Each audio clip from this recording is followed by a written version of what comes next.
Bonjour et bienvenue dans cette vidéo sur la création d'une API. Une API ou une interface de programmation d'application est un moyen pour les développeurs de partager des données et des fonctionnalités avec d'autres applications. Dans cette vidéo, nous allons vous montrer comment créer une API simple mais fonctionnelle étape par étape. Avant de commencer à créer une API, il est important de définir les besoins de celle-ci. Quelles données ou fonctionnalités souhaitez-vous partager avec d'autres applications? Quel type de requêtes souhaitez-vous permettre, telles que get, post, put, delete, etc. Quel type de format de données souhaitez-vous utiliser? JSON, XML, etc. Il existe de nombreux frameworks et bibliothèques qui peuvent vous aider à créer une API en fonction de la technologie que vous utilisez. Si vous utilisez le langage de programmation Python, vous pouvez utiliser Flask ou Django pour créer une API. Si vous utilisez le langage de programmation JavaScript, vous pourriez utiliser Express ou Next.js.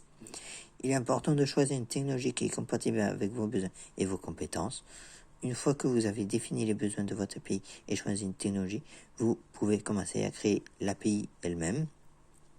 Cela peut inclure la définition des routes et des handlers pour chaque type de requête, ainsi que la configuration de la base de données si nécessaire.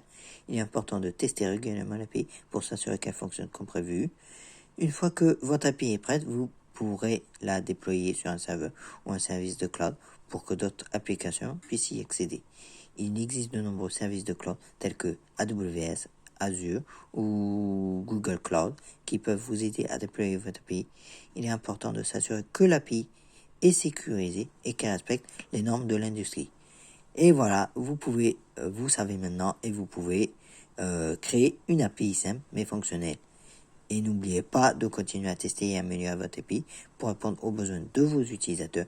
N'hésitez pas à utiliser des outils pour faciliter le développement et les tests tels que Postman.